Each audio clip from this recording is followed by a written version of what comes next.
Spin orbit interaction energy हमने कल यहाँ तक कैलकुलेट की थी अपने पिछले वीडियो के अंदर, जिसके अंदर मैं बता रहा था बेटा, हमने सीधा सीधी सी बात की थी कि भाई जो इलेक्ट्रॉन का जो ऑर्बिटल मोशन है उसकी वजह से एक मैग्नेटिक फील्ड डेवलप हो रहा है, और समझ लो स्पिन की वजह से जो एंगुलर मोमेंटम है वो उसके अंदर रखा हुआ है।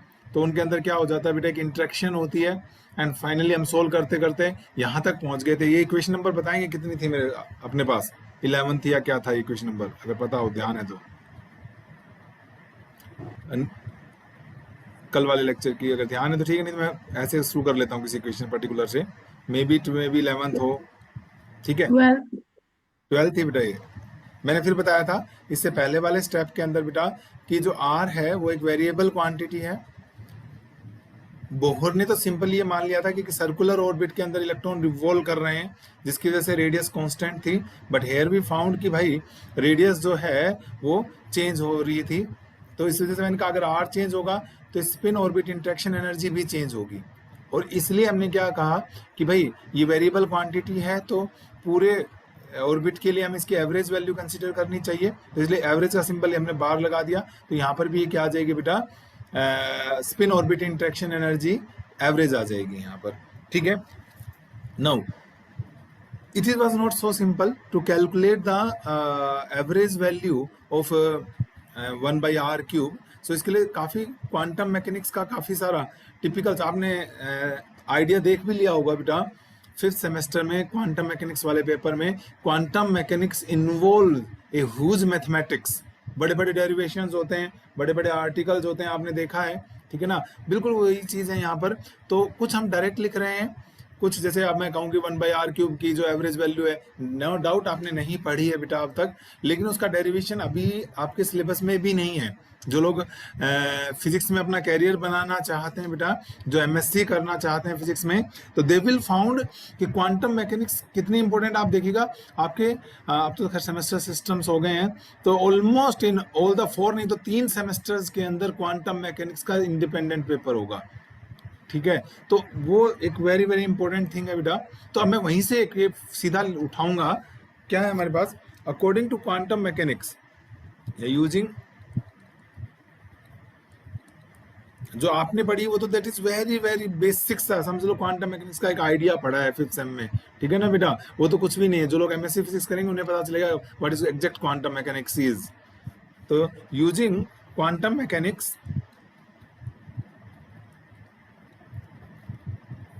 जो ये 1 बाई आर क्यूब की जो एवरेज वैल्यू आती है बेटा, it will B Z cube, Z is your atomic number. मैं एक टर्म का मीनिंग बताऊंगा, ए नोट क्यूब, एक बार लिख लेता हूं मैं, n cube l, l plus half into L plus 1, this is 13।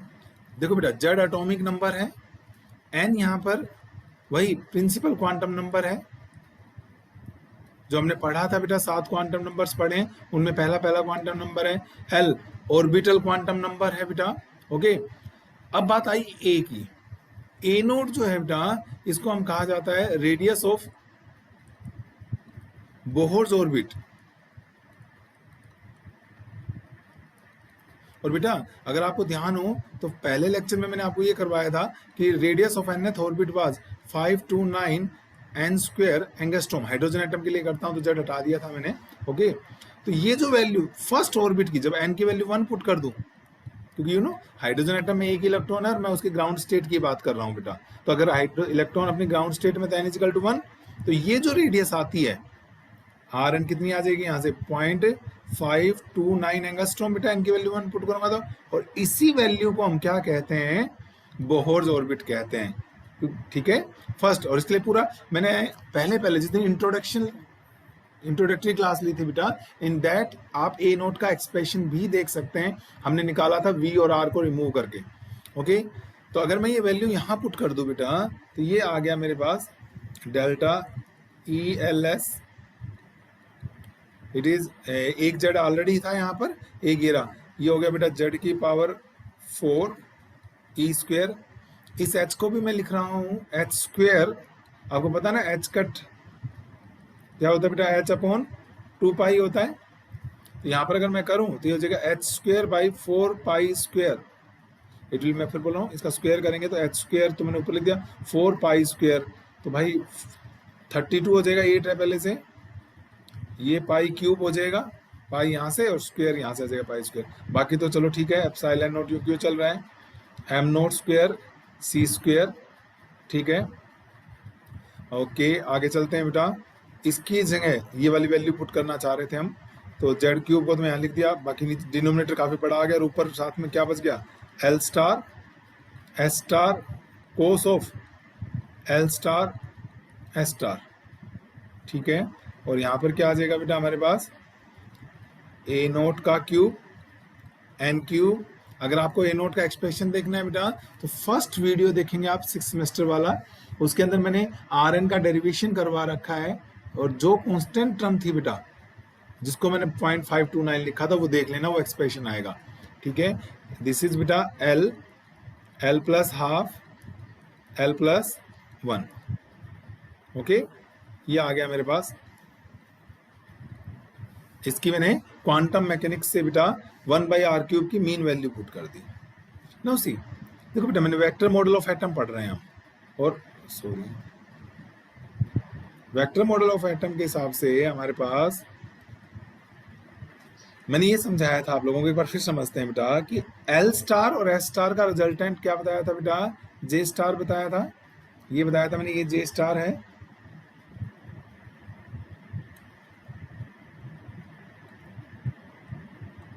ये जे स्टार है, और मैंने कहा था एल स्टार और एस स्टार इसके दोनों तरफ इस ढंग से प्रीसेस करते हैं कि भाई ये जे स्टार फिक्स रहे। मतलब जैसे मान लीजिए मैंने ये बताया था आपको, कुछ ध्यान हो बेटा, कि ये मान लो ये मेरा एल स्टार है, तो एस इस तरफ होगा, और इस ढंग से होगा कि इनका ये रिजल्टेंट ये पैरेललोग्राम बन जाए बेटा, ऑलमोस्ट ठीक सही बना है पैरेललोग्राम, ये इसके पैरेलल दिख भी रहा है इसका, तो इन दोनों का रिजल्टेंट क्या आ गया था, जे स्टार आ गया था। और ध्यान करो ये बताई थी बेटा कि ये कैसे प्रीसेस करते हैं, हमारे ये दोनों एक साथ प्रीसेस करेंगे किस तरीके से, कि अगर ये एल इस सेंस में चलना स्टार्ट करेगा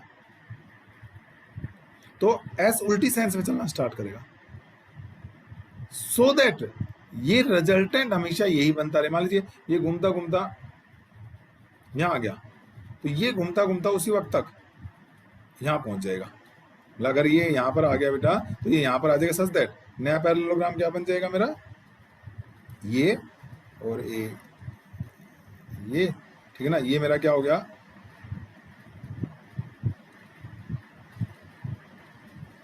एल स्टार हो गया बेटा, और ये क्या आ जाएगा यहाँ पर एस स्टार, समझ रहे हो, बताया था ना। अब जैसे ये घूमता हो यहाँ पहुंच गया, तो ये अब ये वापस चलेगा मान लीजिए, तो ये अब इस सेंस में चल पड़ेगा, ठीक है, ये इधर जा रहा है तो ये इधर, इज ओके। तो इस ढंग से बताया था कि नहीं बताया था, सच दैट बेटा जेड एस जो होगा वो इनवेरिएंट रहेगा। वेक्टर मॉडल ऑफ एटम की मैं बात कर रहा हूं, और वेक्टर मॉडल ऑफ एटम मुझे कहता है बेटा कि according to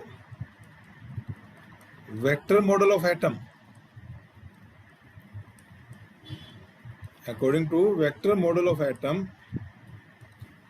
L star and S star प्रीसेस, याद है ना ये वाला स्पेशल मोशन जो होता है, ये वाला रोज यूज हो रहा है, अब तो यही यूज चलेगा। ये जो होता है बेटा L star and S star precesses about J star in such a way that J star remains invariant, समझते हैं, इनवेरिएंट मतलब जो चेंज ना हो बेटा, रिमेन्स इनवेरिएंट मतलब जिसकी वैल्यू लगातार चेंज ना हो, फिक्स रहे जिसकी वैल्यू, यानी जे फिक्स है बेटा, तो ये इसका मतलब एल और एस के बीच का एंगल भी फिक्स होगा, क्योंकि आप समझते हैं ना रिजल्टेंट क्या होता है, R square A square plus B square plus 2ab cos theta. मैंने कहा ये चेंज नहीं होता, ये तो मैग्नीट्यूड्स हैं, ये तो चेंज हो ही नहीं रहे हैं, तो अगर ये सब चीज़ इतना सब कुछ कांस्टेंट है तो इसका मतलब ये भी चीज़ कांस्टेंट होना चाहिए। अगर ये वेरी कर गया तो डेफिनेटली आर वेरी करेगा। इसका मतलब ये इस ढंग से रहते हैं, हमेशा वीडियो की तरफ देखें कि इनके बीच का जो एंगल होगा वो हमेशा क्या रहेगा बेटा, कांस्टेंट रहेगा। तो मैं यही चीज़ यहाँ लगा रहा हूँ बेटा, रिजल्टेंट क्या है मेरा, जे स्टार का square, it is L star का स्क्वायर ए स्क्वायर प्लस बेटा एस स्टार का square plus 2 L star S star cos theta. और मैंने कहा था हम ये सिंबल यूज कर लेते हैं, इस सिंबल से डायरेक्टली मुझे पता चल जाता है कि मैं किन दो वेक्टर्स के बीच के एंगल की बात कर रहा हूं, ठीक है ना। तो ये कोस एल स्टार एस स्टार है ना बेटा, तो मैं इसका मतलब इन दोनों के बीच की बात कर रहा हूं, ठीक है। तो यहां से मुझे इस पूरे की वैल्यू मिल जाएगी, ध्यान से देखो बेटा, ये चाहिए मुझे एल स्टार एस स्टार कोस एल स्टार एस स्टार, पूरे की निकाल लूँ वैल्यू यहाँ से। तो वैल्यू आ गई यहाँ से बेटा एल स्टार एस स्टार पूरे की इकट्ठी निकाल रहा हूँ, cos of L star S star that is J star का स्क्वायर माइनस एल स्टार का स्क्वायर माइनस एस स्टार का स्क्वायर अपॉन बेटा 2। Now we will put this value in equation number 14। तो Z4 E square H square तो चल ही रहा है मेरे पास, I will put this value in equation number, putting in equation number 14। Delta E L S बेटा, और ये अब एवरेज में कन्वर्ट हो गया था, ऊपर आई थिंक Z4 आ चुका था, और मैं तो फिर भूल जाता हूं भाई क्या था, Z4 E square H square, Z4 E square H square, नीचे मुझे याद आ रहा है 32 का फैक्टर आया था, एक पाई क्यूब का फैक्टर आया था, एप्सिलॉन नोट का फैक्टर आया था, एम नोट का आई थिंक स्क्वायर था, एक बार चेक कर लेंगे, सी स्क्वायर का भी फैक्टर आया था, ठीक है कि नहीं है। अच्छा जी, अब आया था उसके बाद हमने जेड लिखा था, ये ए नोट बोहर्स रेडियस का क्यूब आया था, एंड प्रिंसिपल क्वांटम नंबर का क्यूब आया था। देखो मैं थोड़ा स्ट्रेस देने की कोशिश कर रहा हूँ, ऐसे ही आपको भी स्ट्रेस देना है, याद करना है, तभी तो इतना बड़ा एक्सप्रेशन याद रखोगे। मान लो वो तो डेरिवेटिव करते हुए आओगे ऊपर से, मैं तो पेज पलटने के लिए, फिर भी जितनी चीजें हमें याद हो जाए उतना भी फायदा होता है बेटा। मैं एक बार, अरे ऐसे ही याद होती हैं, ऐसा नहीं है। अब जैसे मैंने अपने दिमाग पे स्ट्रेस देख के लिखा है, एक बार क्रॉस चेक कर लूंगा कि कुछ गलत होगा तो, अब चेक कर लेते हैं। चलो एक बार हम वहां से पिछले पेज पे चल लेते हैं। ये 32 पाई क्यूब था, epsilon A square A cube, this बिल्कुल ठीक है, ये बिल्कुल सही लिखा है मैंने डिनोमिनेटर। और अब न्यूमरेटर में इसकी वैल्यू और पुट कर देते हैं, इसकी वैल्यू है J star minus L star minus S star, है ना भाई, 32 पाई क्यूब, ये तो मेरे ख्याल ठीक है बिल्कुल, 32 पाई क्यूब बिल्कुल सही है। और ऊपर बेटा ये क्या आ गया मेरे पास, जे स्टार का स्क्वायर माइनस एल स्टार का स्क्वायर माइनस एस स्टार का स्क्वायर अपॉन 2। इस 2 को बाद में एब्जॉर्ब करवा देंगे, नीचे एब्जॉर्ब करवा देंगे, इसको अलग से रख लेंगे, ठीक है भाई। ये आ गया बेटा, नंबर हो गया, अब हमारे पास इक्वेशन नंबर आ गया, अगर हम देखें तो 16 नंबर इक्वेशन आ गया। अब मैं आपको, चूंकि हम एनर्जी की बात कर ले हैं बेटा, और सबसे पहले जब बोहर्स ने एनर्जी कैलकुलेट की थी, तो बोहर की फार्मूले में भी एक साइंटिस्ट का नाम आता है जिसको आप कहते हैं रिडबर्ग्स कांस्टेंट, ठीक है। आप लोगों ने केमिस्ट्री में भी एज वेल एज फिजिक्स दोनों जगह पढ़ा है, आपने ये पढ़ा है 1/λ, it is Rydberg's constant into Z square. अब रिडबर्ग्स कांस्टेंट को आर से भी लिखते हैं, तो कुछ लोग आर डी लिख देते हैं, ओके। एंड इट वाज, मैं एक याद दिला रहा हूँ, सबको याद आएगा, बोहर्स मॉडल ऑफ एटम में it was Rydberg's constant atomic number, है ना, ये था बेटा। स्पेक्ट्रल लाइन जब आती थी तो कुछ याद आ रहा है, 1/λ को क्या कहते थे हम, कुछ नाम देते थे हम, सिंबल याद दिला देता हूँ, ये था न्यू बार, क्या बोलते थे न्यू बार को, ये सबने पढ़ा है भाई, Bohr model of atom many times I think. क्या बोलते थे बेटा 1/λ को, भूल गए, बड़े हो गए सर, क्या हम 6th सेमेस्टर में आ गया, अब अभी भी आप बच्चों वाली बात पूछ रहे हो, है ना, इसलिए जवाब नहीं दे रहे हो कि थोड़ा सा स्टैंडर्ड तुम्हारे लेवल की बात पूछनी चाहिए थी, बच्चों की वाली बात पूछ ली मैंने। चलो कोई बात नहीं, याद आया, वेव नंबर है बेटा, ओके। तो अब ये जो रिडबर्ग्स कांस्टेंट था, डेफिनेटली मैं क्लास 12 से उठा के लिखूंगा फार्मूला क्या होता था, ठीक है कि नहीं है, क्योंकि अब मैं पूरी बोहर थ्योरी ड्राइव करूं, पहले आप देख चुके हैं, डेरिवेशन बड़ा हो चुका है, and it is not justified कि अब हम आर का अलग से भी एक्सप्रेशन ड्राइव करें, तो हम सीधा लिखेंगे एज वी नो, ऑल्दो हमें, मुझे पता है कि हमें याद नहीं होगा, बहुत दिन हो गए पढ़े हुए, as we know Rydberg's constant R is given by 1/4 pi epsilon naught, क्योंकि पूरा फिक्स होता है, square into 2 pi square M naught E की power 4 upon C H cube. ये रिडबर्ग्स कांस्टेंट था बेटा, एंड एक होता था हमारे पास fine structure constant. Fine structure, RUCTUR structure है भैया। ओके, तो मैं दोबारा आपके साफ लिख देता हूँ।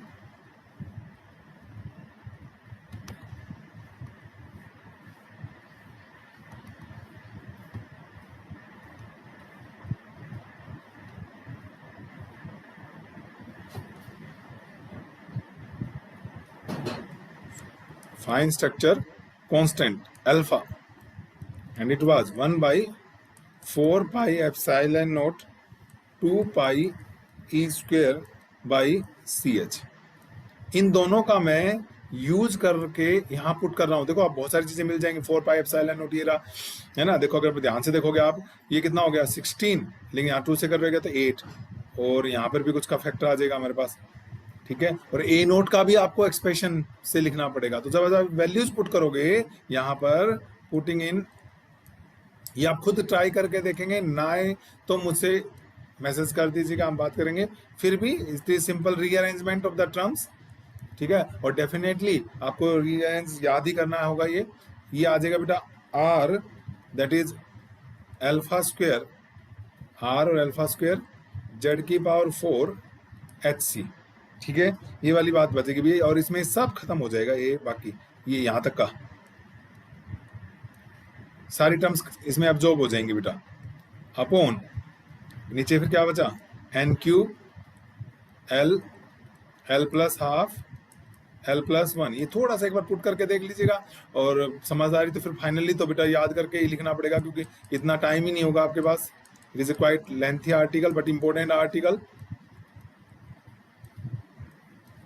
ये आ गया बेटा हमारे पास स्पिन ऑर्बिट इंटरेक्शन एनर्जी। लेकिन चूंकि बोहर ने शुरुआत की थी कि एनर्जी को तो भाई वेव नंबर के टर्म्स में ही रिप्रेजेंट करना है, क्योंकि पूरी स्पेक्ट्रल लाइन इसी तरीके से थी।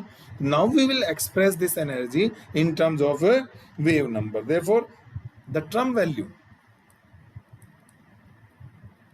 जिन बच्चों ने पुराने वीडियो नहीं देखे उनको फिर याद ला दो बेटा, टर्म वैल्यू होती है energy value. Term energy level के यूज होता है स्पेक्ट्रोस्कोपी में। It will be used in chemistry as well as in physics. Same symbol, terms value energy value को कहते हैं बेटा।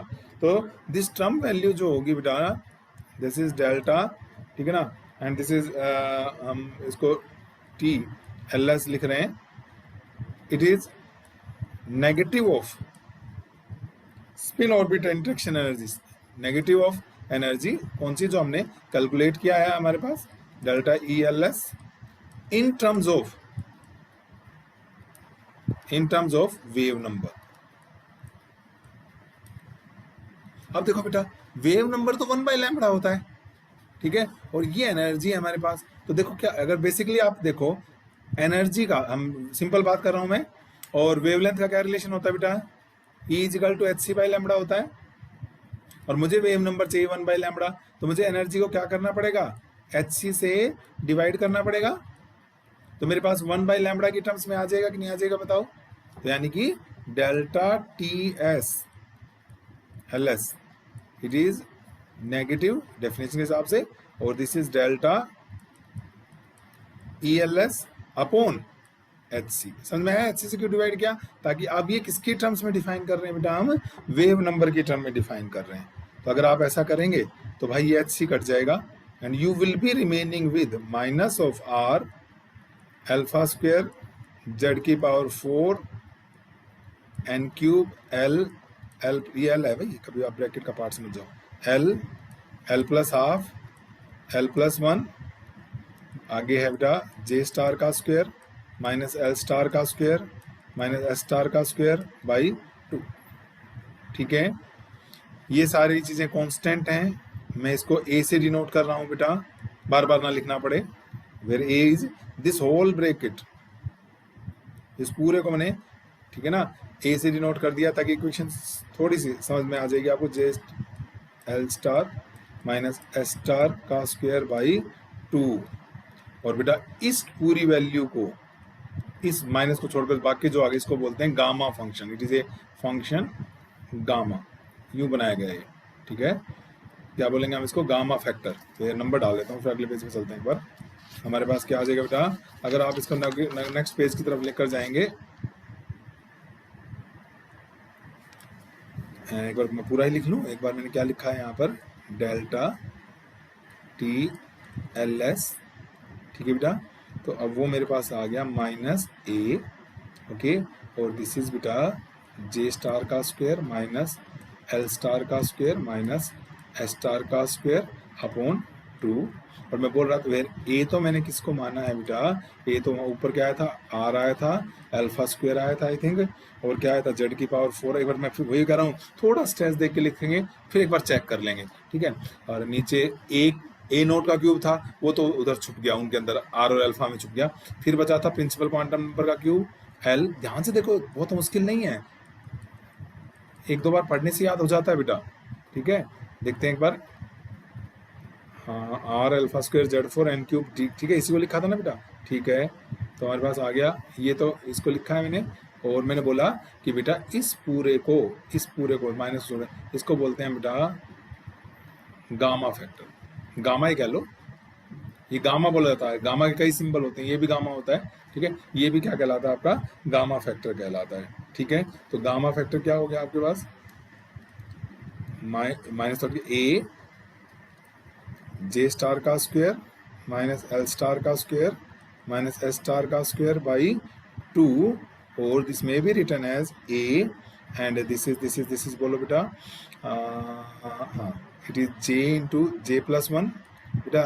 जे स्टार की वैल्यू थी इसके अंडर रूट के साथ, याद करो ये लिखवाई थी, जे स्टार जे इंटू जे प्लस 1, इसको कहा था हमने जे स्टार, तो स्क्वायर करेंगे तो अंडर रूट कट जाएगा, ऐसे बेटा ये आ जाएगा minus L plus 1 minus S plus 1 upon 2।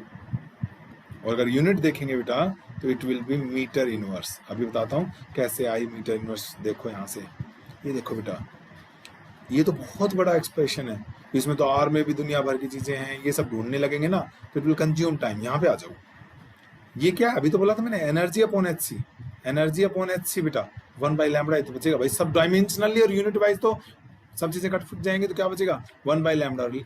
ऐसा यूनिट लैम्बडा की मीटर, वैसे एंगस्ट्रोम वगैरह होती हैं, पर ऐसा यूनिट की बात करें तो मीटर, तो इसलिए क्या आएगी, ये मीटर इनवर्स में आएगा बेटा, ठीक है। So it will be metre inverse आ जाएगा मेरे पास, and this is equation number 20 आ गई। एंड यही जो है ना बेटा टाउ, यही वैल्यू डिसाइड करेगी कि जो एवरेज एनर्जी लेवल है उसके अंदर कितनी स्प्लिटिंग हो, कितना वो एनर्जी ऊपर शिफ्ट होगी या नीचे होगी, होगी भी या नहीं होगी, जो कुछ भी होगा, ये जो गामा फैक्टर है बेटा यही डिसाइड करेगा हमारे पास कि कितना उसके अंदर शिफ्ट होगी, that is spin orbit interaction energy, ये जो हो गया, ठीक है। It measures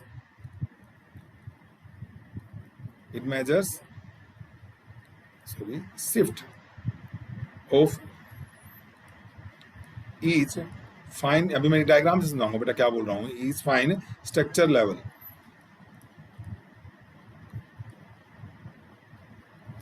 from T note, और टी नोट को किसको कह रहा हूं मैं, दिस इज कॉल्ड हाइपोथेटिकल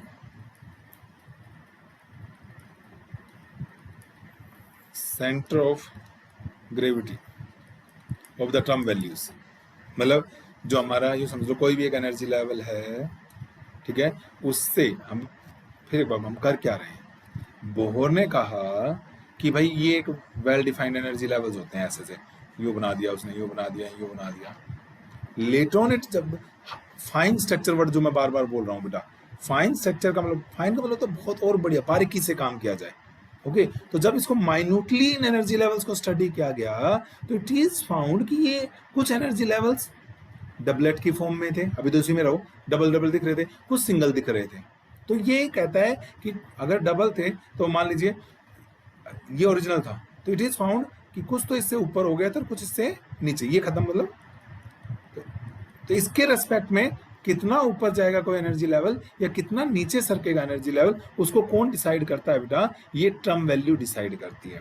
जैसे फॉर एग्जांपल समझते हैं, मान लो मैं एक फॉर पी ऑर्बिटल की बात करते हैं, पी ऑर्बिटल की बात करते हैं, ठीक है। हमारे पास पी ऑर्बिट की बात जब करोगे आप, पी के लिए एल की वैल्यू बेटा 1 होती है, एस के लिए 0, एल के लिए 1 सॉरी पी के लिए 1 बताई थी। एस की वैल्यू आपको पता ही है, जब 1 है तो हम कंपैरिजन वैसे तो हाफ होता है, तो जे क्या हो जाएगा हमारे पास, हमने कहा था एल प्लस हाफ और एल माइनस हाफ। ठीक है बेटा, तो जे कितना आ गया मेरे पास, दिस इज 3/2 और दिस इज 1/2, यानी पी ऑर्बिट जो है जो एनर्जी लेवल इसके कोरस्पॉन्डिंग होंगे, there is chance of splitting in 2 parts. ठीक है, क्योंकि जे की 2 वैल्यू आ गई। डबलेट इसको क्या बोलते हैं, जो मैं शुरू में बोल रहा था बेटा, डबलेट, इट इज डबलेट, क्योंकि 2 एनर्जी लेवल्स में ये स्प्लिट हो रहा है। अच्छा, कितना स्प्लिट हो रहा है अब यहां से डिसाइड करेंगे। टाउ की वैल्यू मान लीजिए मैं पहले जे इज इक्वल टू 3/2 के लिए सोल्व करता हूं बेटा, तो देखो गामा फैक्टर कितना आ गया। गामा फैक्टर आ गया बेटा हमारे पास ए, ठीक है, जे की वैल्यू पुट करो बेटा 3/2 प्लस 1 माइनस एल कितना है बेटा 1 plus 1 minus S half plus 1 upon 2। ठीक है, कैलकुलेट करते हैं बेटा। ए दिस इज 3/2 और 5/2 15/4 माइनस 2/1 माइनस 1/2 प्लस 1 3/2 3/4 और नीचे 2 तो चल ही रहा है बेटा। ये आया 4 से यहाँ पे कर लो बेटा, तो ये 8 हो जाएगा 11 4, ये तो 1 ही बच गया ऊपर, देखना न्यूमरेटर में ये आ गया भाई हमारे पास।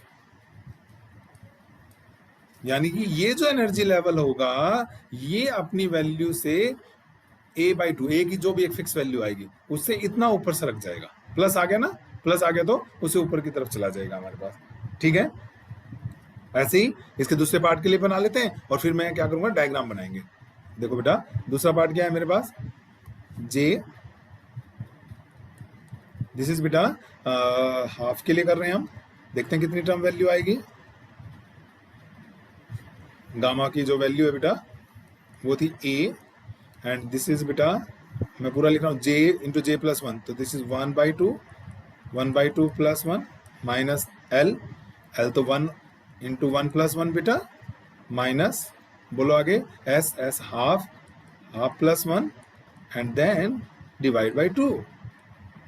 ये तो कट गया इस बार, ये तो माइनस में आ गया, कोई बात नहीं, माइनस में आना भी चाहिए।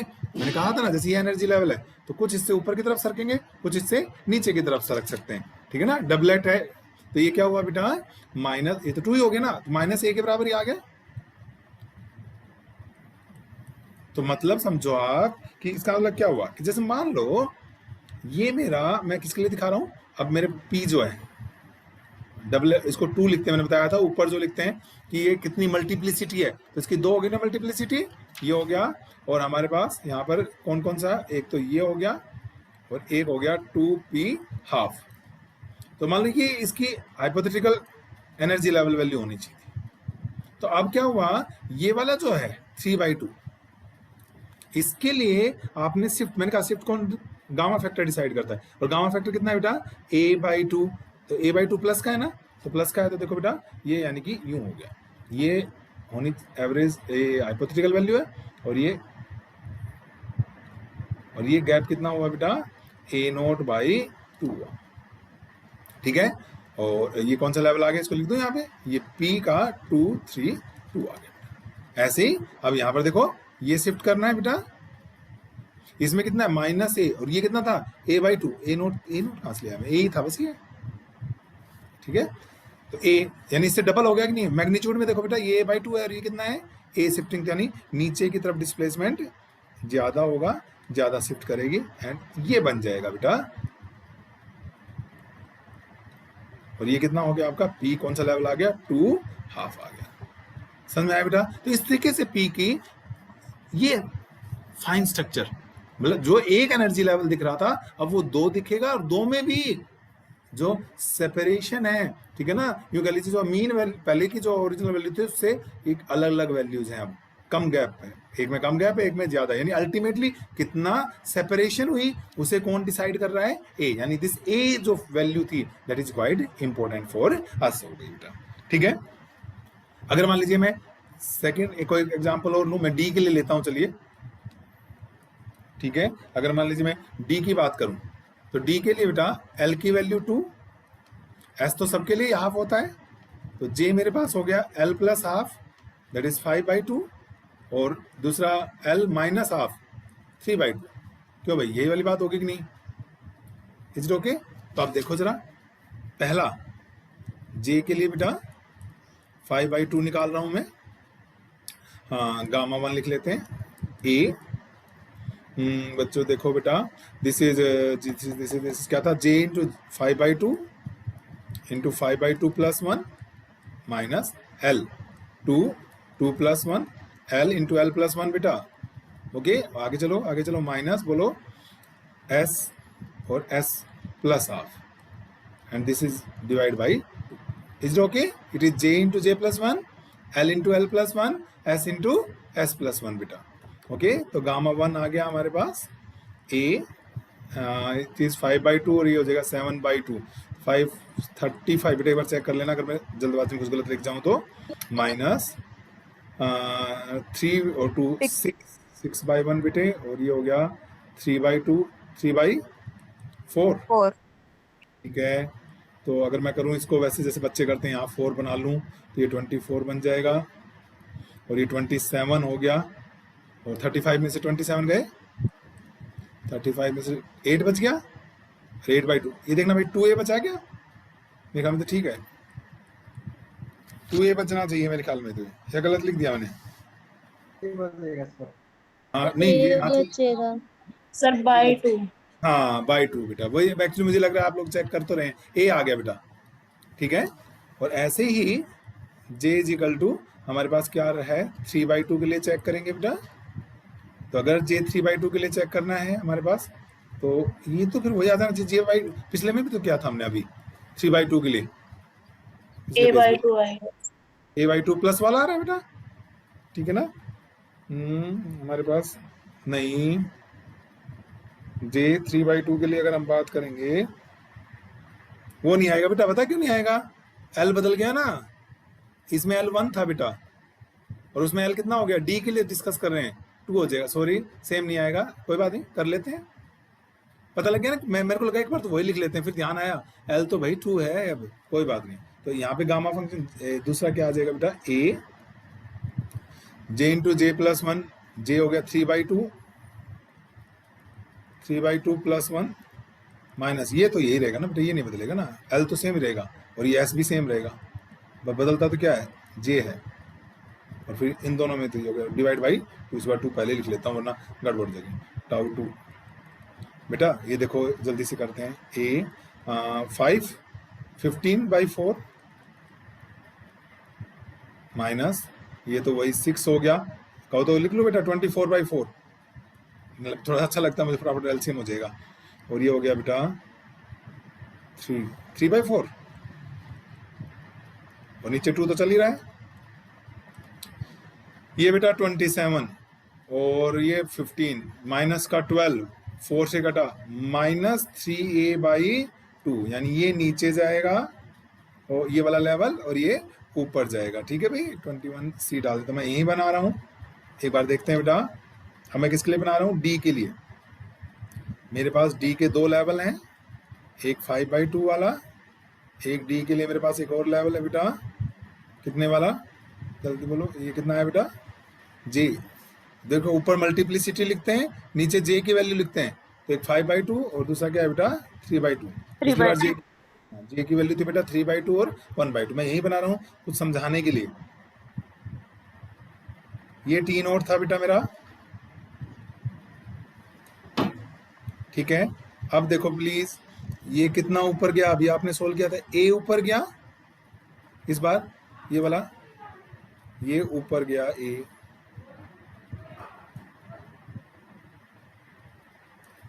ये ऊपर गया ए, और ये कौन सा लेवल है बेटा, डी 2 5/2, और ये 1.5 हो गया, ए का 1.5 टाइम्स नीचे ज्यादा गया, पिछली बार भी नीचे ज्यादा गया था,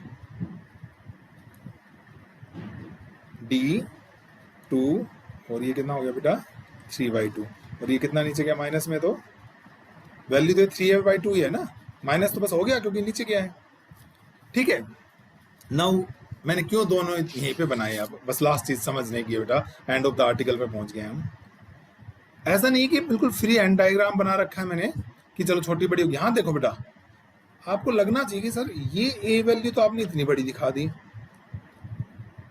और यहाँ ए की वैल्यू कम दिखाई, नोट किया आपने, मैंने एक छोटा कर दिया यहाँ पे। ऐसा नहीं कि ए थ्रू आउट सेम है, तो बेटा उसका रीजन ए की वैल्यू में जाकर देखना पड़ेगा। कहाँ था ये, पहली बार ये रहा, ये सब तो ठीक है। एक्चुअली ए जो होता है बेटा, ये inversely proportional to n cube भी तो होता है। प्रिंसिपल क्वांटम नंबर भी तो चेंज हो जाएगा बेटा। अगर मान लीजिए मैं पी पर हूं तो 2 तक ही रहूंगा, ठीक है ना, 2 पे भी मिल जाएगा मुझे पी लेवल तो। लेकिन अगर मुझे मान लीजिए डी पर जाना है तो प्रिंसिपल क्वांटम नंबर 3 भी तो चाहिए मुझे। 2 प्रिंसिपल क्वांटम नंबर के साथ, 2 के साथ तो 2s और 2p होते हैं, 2d तो होता ही नहीं। अगर आपको डी चाहिए तो 3 पे जाना पड़ेगा ना। यानी ए की वैल्यू बेटा सारे जो लेवल्स हैं उनके लिए सेम नहीं है। This value of A depends upon A, and mainly बात जो है बेटा, मेन इंपॉर्टेंट टर्म क्या हो गई मेरे लिए, ए हो गई है बेटा, and this is directly proportional to atomic number. Z बढ़ेगा तो ए की वैल्यू बढ़ेगी, एन बढ़ेगा तो ए की वैल्यू बेटा कम होगी। सो अल्टीमेटली इस सेपरेशन को कौन डिसाइड करता है बेटा, दिस ए डिसाइड करता है, ठीक है कि नहीं, कि ए की जो वैल्यू है this will decide the doublet separation, ठीक है, जो उसको हमने कहा था। समझ में आई ये वाली बात बेटा? तो ये हमारे